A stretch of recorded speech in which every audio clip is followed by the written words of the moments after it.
Hi friends, welcome to Active Self-Protection Extra. John's Briefs today with Tim Forshey. And I want to talk about, we had a video on the big channel not long ago with a guy who loaded his shotgun full of rock salt to drive some guys off who were trying to steal catalytic converters. Right. And his contention on his videos was that makes it less lethal force, and so I'm okay, this is non-lethal force. Let's ask the attorney about that. Firearms Legal Protection is who I trust to help me after a use of force incident. If you're a Firearms Legal Protection member, I will also be on your team as a consulting expert, and you can attend our monthly Active Self-Protection training seminars for free. Check out all they offer to their members at the link below. You asked me on one of our other visits about the stupidest thing I'd ever seen with a client. Yeah. That would be right up there. Yeah. I mean, incredibly stupid. First of all, when you watch the video and you hear his narration. Yeah. Yeehaw! I mean, it's just like every stereotype of stupid, embarrassing gun owners encompassed into one incident. Okay, but let me say, do I get a good bit of Schadenfreude from a bad guy getting his comeuppance? I love that you use that word. That's one of my favorite words. Yeah. I mean, should a bad guy who is trying to steal a catalytic converter from a hardworking person end up with a backside full of rock salt? Yes, absolutely. Yeah. And should stupid hurt? Also, yes, absolutely. In that case, it did. But the other part is, are we allowed to make stupid hurt? Correct. And in your mind, as a legal expert, does loading your shotgun with rock salt make it a less lethal tool? If I was a prosecutor in that jurisdiction, I would have made it my life's work to make certain that that guy was a lifelong prohibited possessor of firearms. I would have made sure he took a Class 6 felony hard and that it was ruled to be a dangerous crime and he would never be allowed to own a gun again, because that's the kind of guy that creates mayhem.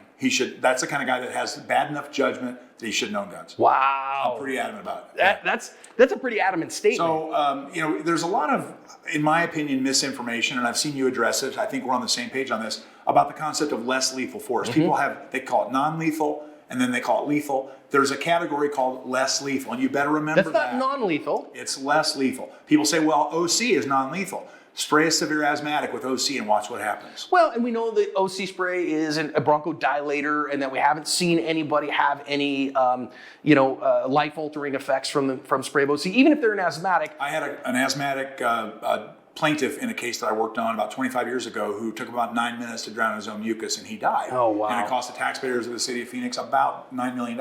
So that can happen. So it can happen. And we get to tasers. And if somebody has a pre-existing heart condition, and opiates in their bloodstream, and you hit them with a taser, there's a very strong chance you induce a heart attack. Yeah. So now a pencil, of course, is not normally thought of as a lethal weapon. Right. But if I stab you in the eye, it's lethal. Almost anything can be lethal. But the point is, we get into this pseudo area where tools that are required and necessary for law enforcement officers has sort of bled over into the civilian sector. Mm-hmm. There's more money to be made if we sell this stuff too. There's a lot of civilians that are a little bit leery about guns, but an aerosolized can of seasoning doesn't worry them that much, blah, blah, blah.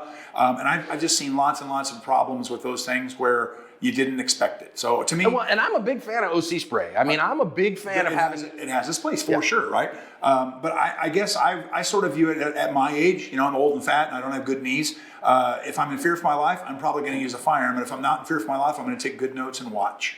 Sure. And that's, and police officers don't have that luxury. As you pointed out in another visit we had, police officers are required to wade in and deal with that. If I see a drunk with a baseball bat, I'm going to hide behind my curtains and watch. 100%. It's going to be very interesting. 100%. A 22-year-old cop, that's his duty beat. He's got to go out there and deal with that. Yeah, it's a whole other can of worms. So. Well, and I see an instance where, a guy at the gas station is mad at you because you pulled up to the pump, and he's like, I ought to kick your ass. I'm going to probably season that guy with the hot sauce because I can't probably get away from him at a time. But the rock salt, I think, is a whole other category. It's another category. The one he said he gave the guy a load in the face. Again, I grew up on a farm in downstate Illinois, and all the old timers used to talk about rock salt. And if there was that dog was trying to have sex with my dog and I would hit in the butt with a load of double rock salt, right? And man, he ran like a scalded hound, blah, blah, blah, blah, blah. That's a dog for one thing. And these days, I don't know if that's going to fly because people care more about dogs than people sometimes these days. But the simple fact is, you shoot somebody in the face with rock salt, I would say there's about a 90% chance you're going to blind them. Well, and that's just it. It's not just likely, lethal force is not just likely to cause death, but also to cause great bodily harm. Or maim somebody, however you want to phrase it. Yeah, exactly. And great bodily harm, you shoot somebody in the eyes with salt, they're going to be blinded. That's going to permanently alter their vision. Not to mention what that does to their lips, their tongue, their nasal passages. I mean, you've just messed somebody up really bad. bad. And granted, I'm not a big fan of catalytic converter thieves either. No, absolutely but if that's not. some 19-year-old moron kid that's trying to get money for meth, or some 19-year-old moron kid that's trying to get money for baby formula, I don't know that I have the civic duty to maim him for the rest of his life. I think that was a very, very poor use of judgment. And as I said, if I was prosecuting that case, I would do everything I could to take that guy's gun rights away for the rest of his life. So for me as a firearms instructor, not an attorney, but a firearms instructor as well, I look at that and I go, so if I bring that shotgun to bear and I press the trigger on a guy and I know it's got rock salt in it, but does he know it has rock salt in it? That's the other issue. Now, and it was a double barrel shotgun, as I recall. So I go out there, my only 2 rounds are rock salt. And the guy doesn't know it's rock salt, and he rolls over onto his back and pulls out a 38 Special.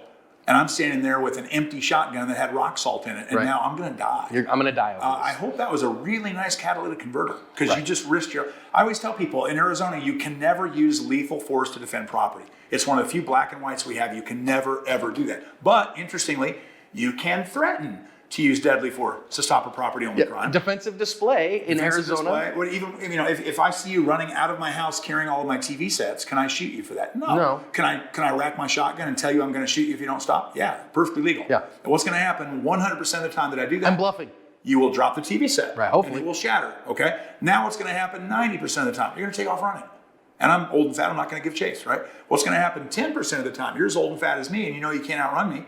You're going to pivot, draw your 38 Special, and try to kill me because I'm about to kill you with a shotgun. So is this any longer a property-only crime? No, I'm now in fear for my life. Right, for sure. Congratulations, you're now in a justifiable gunfight over a broken TV set. Over a broken TV set. Does that sound like the stupidest thing you've ever heard in your entire life? Me too. And so I'm okay with, listen, I see some guys stealing my catalytic converter.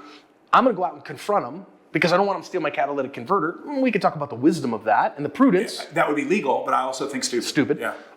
Is it even reasonable to say, and I took my shotgun because I was worried they might be able to do me lethal harm, and so I wanted to have a deadly force tool to defend myself? Probably legal, but I would say very stupid. Also stupid.